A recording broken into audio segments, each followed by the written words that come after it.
Jorge Acosta, expresidente del Tribunal Supremo Electoral, se encuentra con nosotros para hacer un análisis sobre lo que está pasando con la institucionalidad democrática electoral en el país, y a propósito de que el día de ayer ya se notificó oficialmente a las organizaciones políticas participantes los resultados oficiales, ratificando lo que ya se sabía, es decir, Lenín Moreno ganaría las elecciones de acuerdo a estas notificaciones del Consejo Nacional Electoral, gana las elecciones y sería el presidente electo, y Guillermo Lasso quedaría evidentemente en segundo lugar. Sin embargo, de aquello se abre el proceso de impugnación en dos instancias, en el Consejo Nacional Electoral y en el Tribunal Contencioso Electoral.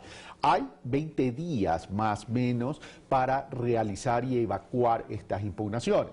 Pero en medio de esta coyuntura y en medio de estos procesos que lo establece el Código de la Democracia, que lo establece la institucionalidad democrática electoral, tenemos calles que se están recalentando y posiciones antagónicas. En ese sentido, Jorge Acosta, muy buenos días, bienvenido. Y la primera pregunta es, ¿se ha puesto en riesgo la institucionalidad democrática electoral? Sobre todo que hoy se habla de la legitimidad y que en homenaje y por respeto a la legitimidad más allá de la legalidad deberían abrirse todas las urnas. Buenos días, gracias por la invitación. Bueno, yo creo que esto fue motivado por unas culpas de lado y lado, ¿cierto? La primera, por una autoridad que no supo dar mensajes claros y determinantes que insuflen confianza a los ciudadanos ecuatorianos. Hubieron declaraciones del representante legal de la institución muy desafortunadas. Dicho esto, debo manifestar con toda firmeza que yo no he encontrado, aparte de lo dicho, ningún indicio de fraude electoral, que por otra parte es el deporte favorito de nuestros políticos desde que volvimos del régimen al régimen democrático. ¿No es cierto? Todos los que se sienten débiles en un proceso electoral o perdidos luego de este proceso electoral esgrimen, no con frecuencia, sino siempre el tema fraude electoral. Es decir, ese es un comportamiento cultural. El tema Sí. es por qué Jorge Acosta, expresidente del Tribunal Supremo Electoral, dice categóricamente, no hay nada, no hay algo que me lleve a creer o a concluir que se hubiese presentado un fraude electoral. A eso vamos. ¿Qué ha ocurrido en estas elecciones?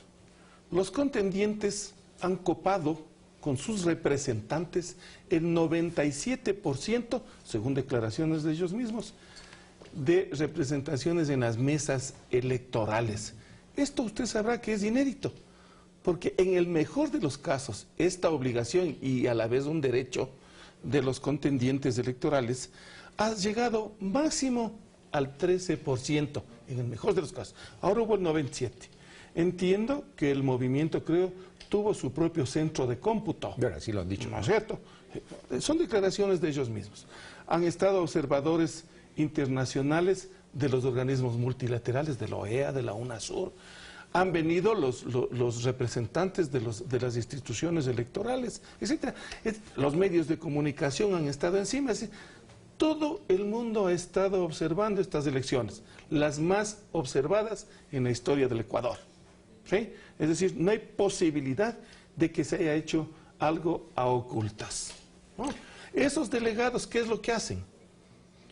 Obtienen las copias de las actas directamente de donde ellas se producen.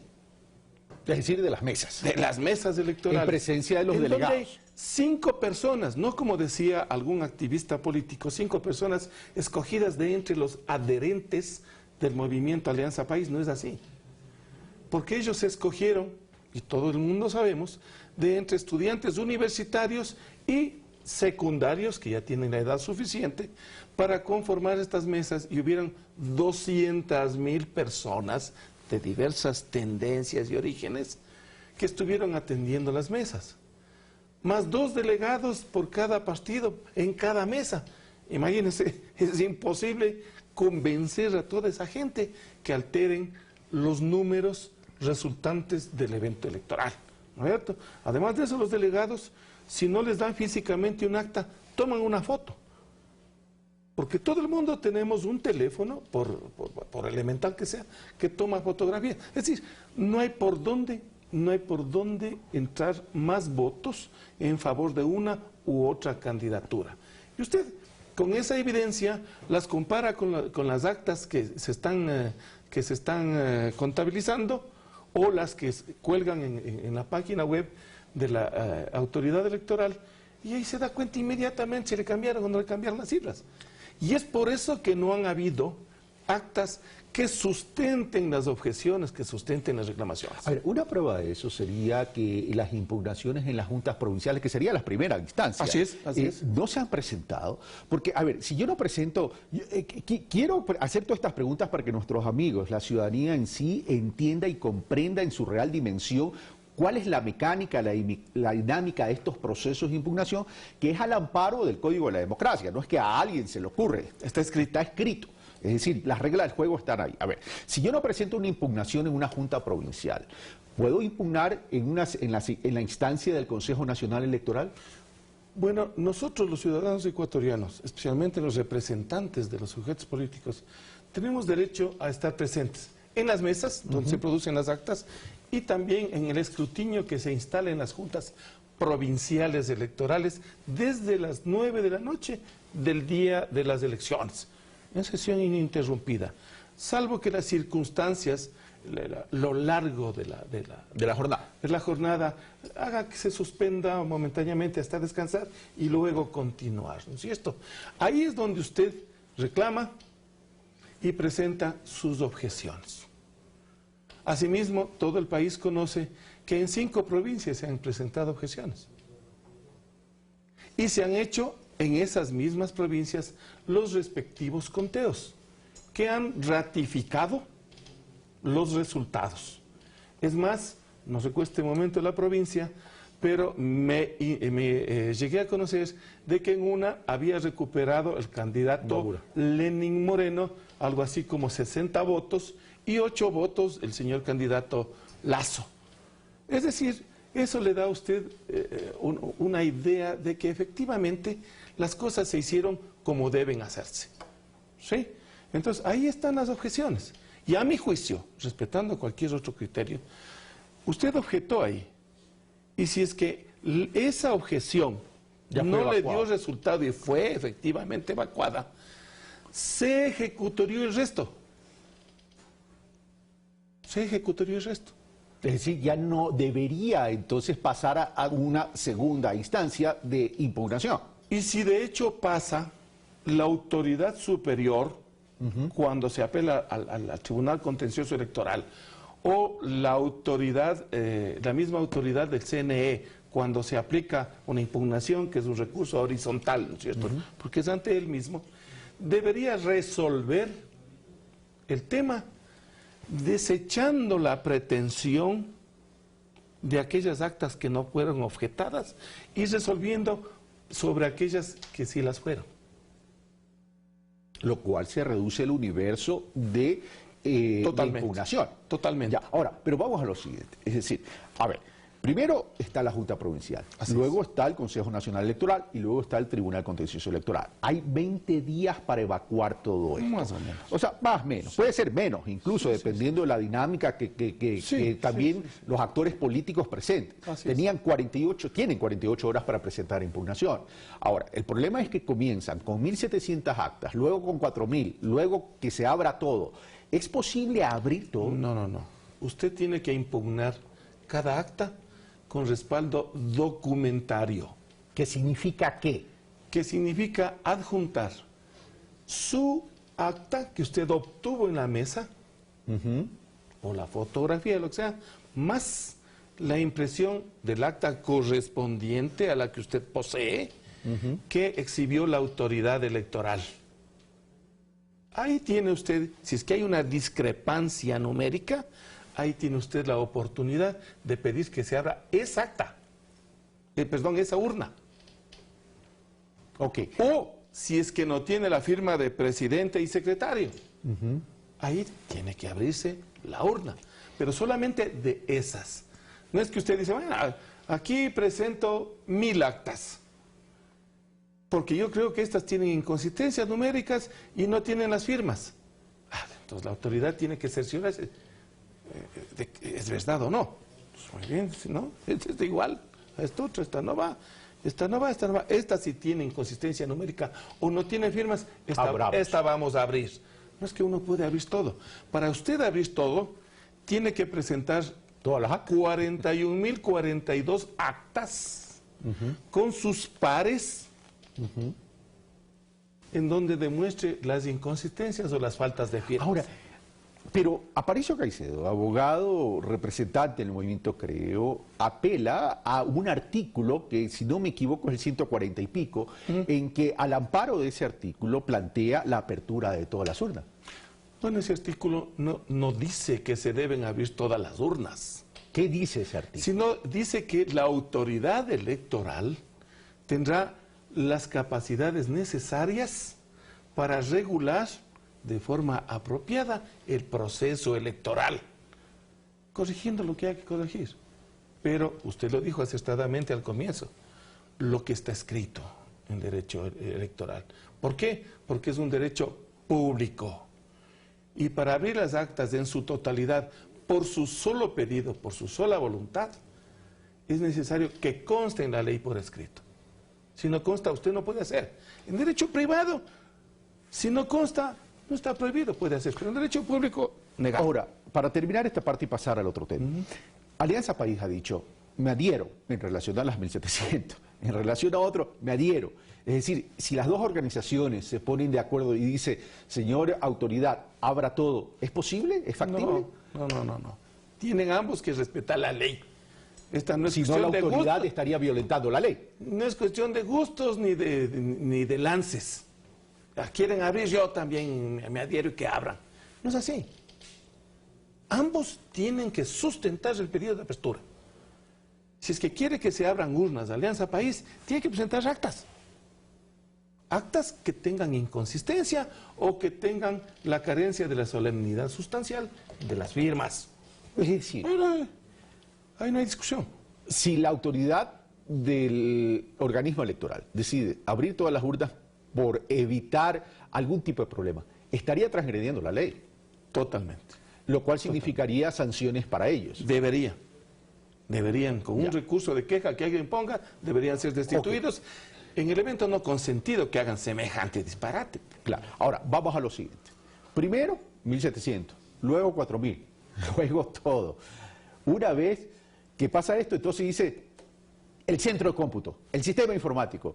Es decir, a ver, es que esto es duda en todas las instancias. ¿Cómo garantizar y cómo establecer la transparencia de un sistema informático? Porque ahora se dice es que se ingresa, pero que el sistema informático va y beneficia al contrario. Lo que pasa es que no hay que distraerse en ese tipo de cosas. Que el sistema informático, que... No. El proceso electoral tiene sus etapas. Y en este momento estamos en la etapa de notificaciones y de impugnaciones o de recursos. Y eso es lo que procede. A cuenta de que se va a entrar a un proceso de verificación, de una auditoría del sistema informático. Además que a posteriori tengo entendido que sí se lo hace. Antes y después.